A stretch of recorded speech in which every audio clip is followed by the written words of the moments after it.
All right, this is CC1004. As you can see, a couple admin things is I've learned I don't know how to do video editing. Until I get the time and the fuck bucks to learn how to do video editing, all the theory crafting videos are just going to be stupid PowerPoint presentation. It is 2 in the morning, so I'm doing this in one take, no matter how shit it is, and I'm just going to shove it out there. My apologies. Anyways, we are going to work on defining your Marines in Star Citizen. So my citations, because those are always important. I scrolled past it.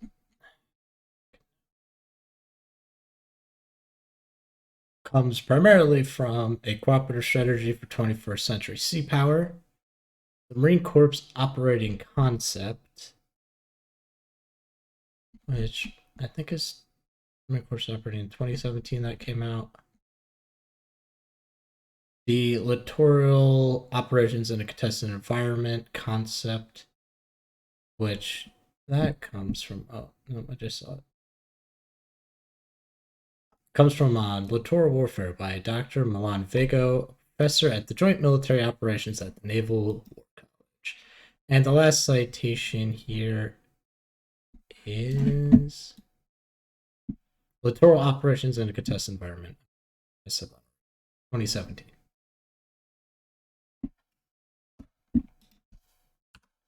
So our bottom line up front is we got to hit 3 main points: is to define differences between your Army and Marines, identify the battle spaces for your Marines, and should capitalize, keep that consistent. Fuck. And theorize on how you're going to compose your Marines. They're all one slide, so it's not going to be long. This is definitely going to be the most fun for all of you theory people out there. First of all, is where are you going to be putting your Marines? And in the real world, a lot of countries put their Marines as a subcomponent of the Navy due to their highly specialized role. While places like Greece, which comes to mind, puts their Marines as another army unit. And to that extent, you could be China and do Marine Corps under the Navy's command, and then have amphibious army units, which both are basically executing the same mission profiles. Anyway, the main difference from Marines is that they are an amphibious unit. They're going to spend most of their times on naval ships, launch their operations from naval ships, and then resupply rearm from naval assets. Whereas the Army usually lands their own troops or they get lifted by the Air Force. Then their supplies come from Army logistics primarily. Sometimes they get Air Force support, sometimes they get naval support. But most of the time, the Army will answer their own logistical problems, or Marines will look to the Navy for support. Additionally, because Marines are primarily amphibious, there is weight restrictions and space restrictions that inhibit the type of vehicles and weapons they can bring. As you might know, the U.S. Marine Corps is abandoning their stationary artillery and their tanks in favor of amphibious IFVs and mobile rockets that can be launched from littoral ships. Yeah, covers it. So in your context, Star Citizen, you want your Marines to be able to land, deploy, and get into the fight from your earliest Navy ships. While the Navy's fighting, you should be able to land Marines. Where the Army, you might not want to land your C2 full of tanks when you haven't won your space battle. In Marines, you drop in a Valkyrie, and the Valkyrie can moderately defend itself. And then you get a bunch of Marines and their little rover. And then again, if the Marines need larger firepower, you're going to call up the Navy to bring that fires to bear. Whereas, fucking space, I hate my life. Whereas The Army is typically going to have their own cast. In real world form of helicopters. In Star Citizen, they might have their own ships. Typically define those as Redeemers is a good option. Inferno's tolerable. Anything that's really good at blowing up the ground that the Army has direct command over. Slide. Okay. Marines is probably the easiest point. Are in littoral battle spaces. In the real world, littorals are your islands, beachheads, your estuaries, anywhere that can be affected by a naval asset falls under the littoral battle space. Now, that extends for hundreds of kilometers due to missiles and aircraft, but the idea is the same. And they also define if a Marine can launch a missile and blow up a Navy ship, it's kind of in a littoral space. So what a Marines would do is you land on a beachhead, you would raid a Navy base, raid an airfield, try to capture an important island that provides strategic sea lanes, and you're able to control movement and maneuver in that area. In Star Citizen, real boats in Star Citizen are non-existent. We actually don't have a case where we need to go fight on the sea, or in the sea, or around the sea.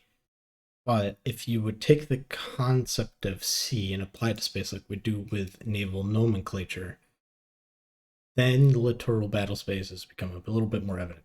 And that's going to be your space stations. These shipyards. Places that in space that are going to be valuable to Marines. Jump gates. Anything to secure Navy's freedom of maneuver and freedoms of operations to dictate the terms of battle. So hypothetically, you're contesting for the Idris system. You're going to want to take the shipyards that are building the Idris frigates. You're going to want to take that jump gate, secure your path forward or cut off enemy retreat lines for fighting for Stanton. SBK is going to be a really good place for clearing crime stats, if that is a concern to you. Olisar, a good place to rearm. Jericho will give you a wealth of military supplies. It will deny the Navy a shipyard that can station a Javelin for rearm and repairs while giving you one. And that's something you're going to want Marines to take over.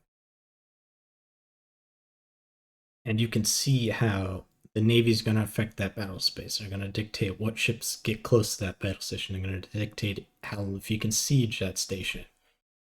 And then the Marines in there, once they capture a station, they have station defenses, they have their rail guns, they have their missiles, they can get ballistas and other vehicles on there. Now they can engage those ships to open up lanes for their Navy or more Marines.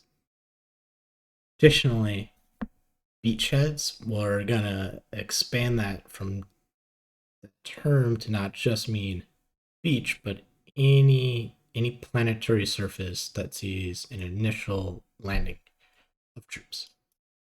That's going to fall into the Marines' role because they're going to have that Navy support to ferry them down. Like the Army's going to have Navy support to ferry them down in the first place, but again, because they're trying to bring in tanks and other heavy vehicles, they're going to rely on less combat efficient logistical vehicles to bring the Army there. Your Marines are going to be the first to land down there with actual combat capable warships. They secure the landing zone for your Army to eventually take over when they need to venture out of zones that can't be covered by the Navy anymore.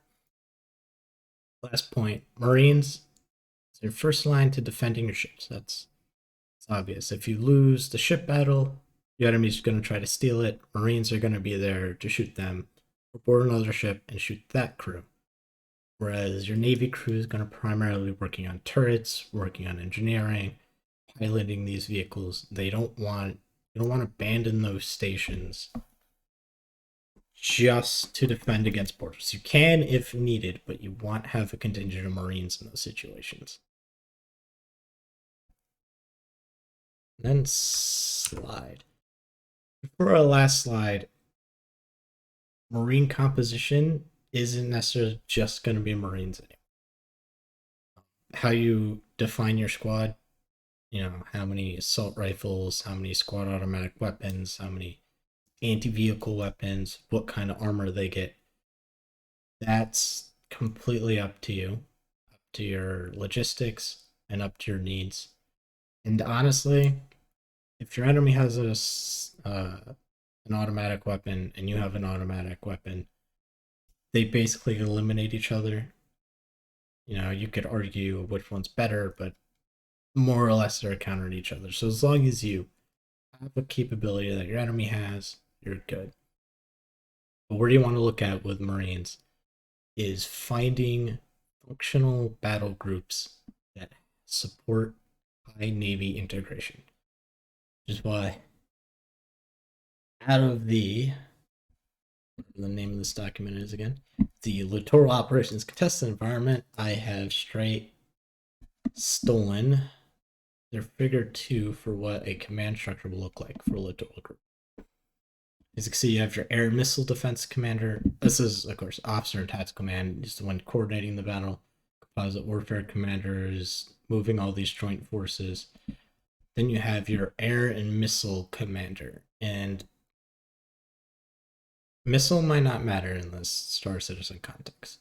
But Air Commander is going to dictate the Navy space. He's going to dictate what's allowed in, what's going on, how to fight it back. Information Operations Warfare Commander, IO Commander, he's going to be the one that's bringing you intel. He's going to be bringing, trying to pull out deception plans, any type of information that can inform your battle space, develop your situational awareness, and deny that to your enemy. Probably going to follow under him. Anti-Submarine Warfare Commander doesn't exist.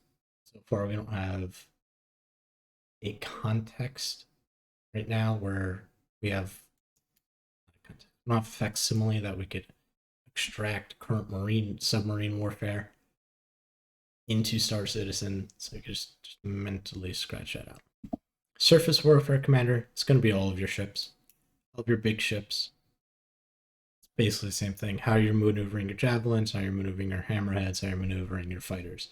Although fighters might fall under Air Defense Commander, you could integrate Air Defense Commander with Surface Warfare Commander if you need to, if you want to. Then you have your Strike Warfare Commander. This is going to be your Marines a little bit for capturing islands, capturing beachheads, setting up land-based missile systems, land-based sensors, radars, shooting systems, to deny your enemy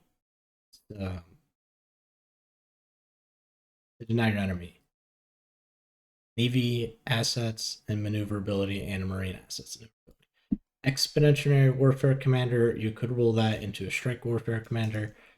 However, this one is typically defined as commanders of raiding forces, and a raiding force is a very light, very fast unit that will go into enemy lines, either blow up a bunch of stuff, capture a bunch of stuff, and then pull out immediately. So they're going in, committing an action, but not keeping any territory they've gained. Then you have your functional group commanders. Ballistic Missile Defense Commander.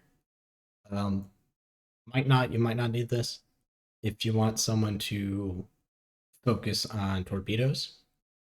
Ballistic Missile Defense, probably fall under torpedoes. Someone who tracks torpedoes, someone who's going to set targets for your torpedo bombers. Maritime Interception Operations Commander. I'm not 100% sure what this is. You might not need it. Let me do a Google search.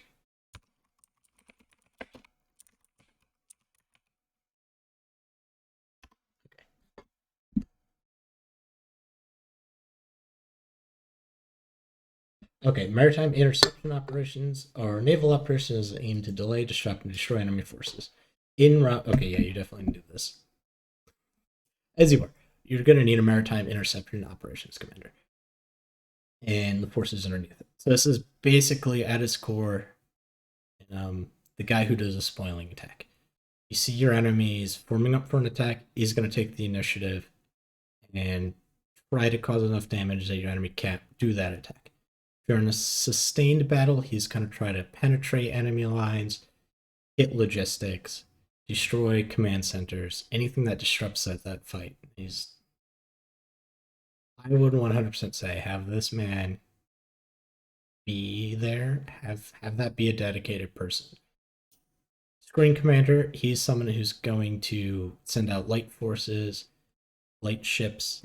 His whole idea is to spread out troops, spread out their sensors, and develop the battlefield. Basically, he's gonna be your eyes, he's gonna be your ears, he's gonna develop the picture you see when you're not in contact, and then he's gonna see everything when you are in contact that you're not necessarily gonna see it right away. Additionally, his job is to deny that enemy the same thing. Your underway replenishment group commander, the only person who's going to be able to help you sustain a fight. You're going to need bullets, you're going to need ships, you're going to need people. That is this man's mission. Mine warfare commander, I know we have the Nautilus. Eventually we'll have the Nautilus, and that lays mines. Right now, mines aren't that prevalent, and we can't speak to how effective they might be. If you could, I could see it rolling Mine Warfare Commander into the Ballistic Defense Commander role and have that be one job. All right, and coordinators. And I'm going to go backwards to this one. Submarine Operation Coordinating Authority. Just forget that. We don't need him. Probably don't need a launch area coordinator or a helicopter element coordinator. These two people are just going to keep track of air assets, and you're basically going to have that all under airspace control authority. You don't need cryptological resource coordinator and air resource element coordinator. You could roll these together, and they're just going to track your fighters, your logistics, all the ships moving around. Your common tactical picture manager is going to track all of your allied forces, and he's going to take all the intel that's coming in as well, and he's going to build out what the battle space looks like. He's going to see your troops, enemy supplies, who that commander is, what ships they have, how they're fighting, what kind of doctrine are they using, all that fun stuff. Force track coordinator, he's going to track how many blue forces you have, how many losses you've taken, what your battle efficiency is. He's going to estimate your enemy losses as well and say, this person lost 3 javelins, are only 42% combat effective. They might not be able to sustain this fight much longer. And so as you can see, force track coordinator, you're probably going to have a Marine one. Same thing with common tactical picture, as well as Navy one. Underway replenishment group commander, you probably want a Marine there. As maybe a sub-tier commander, something to see that the Marines are getting their supplies. Obviously, strike warfare and expeditionary warfare commanders are going to be most likely Marines.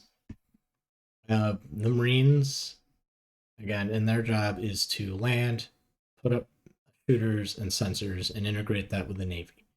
The more sensors you have, the more targets you can track, the more shooters have, the more targets you're engaging. And in Star Citizen, you're like, we might say we don't really have dedicated sensors. You have a ship radar, and you have the most reliable one, the Mark 1 eyeball.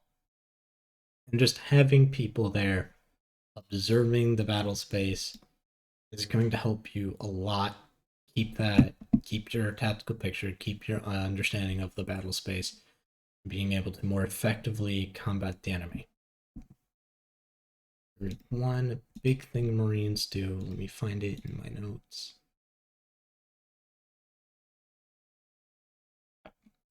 Additionally, Marines are going to want to set up an expeditionary advanced base. This is their land base, like forward rearming resuppliers. They're basically a fob on an island. So you put them on a space station, you put them on a planetary beachhead, and they're just going to act as a place where your Marines will launch missions from. They're going to have sensor and shooter capabilities. You launch that from this base, and this is where your Navy is going to come in and resupply your Marines as well. It's a pretty straightforward concept. It also follows under the distributed lethality white paper. I don't know who wrote that, but the idea is that you want EABOs and just spread out your forces as much as possible to deny your enemy large clumps of areas where they can leverage their firepower and their sensor powers to devastate your allied forces. By having exponentially advanced bases, this is going to help distribute your Marines around and deny your enemy juicy targets to focus on.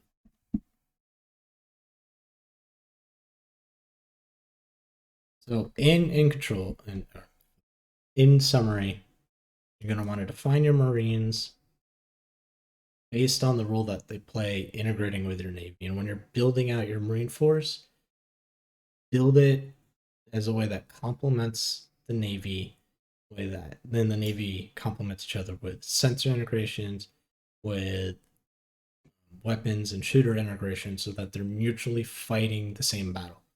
Because that's what defines the Marine from the Army. If you just have Marines landing, fighting on their own, they're just an army, and then there's no reason to strip them of all the heavy equipment that the Army needs to be independent.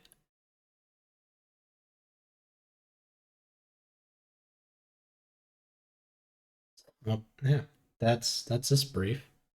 Remember to develop your Marines and Navies together. I'll see you around for the next video. Good night.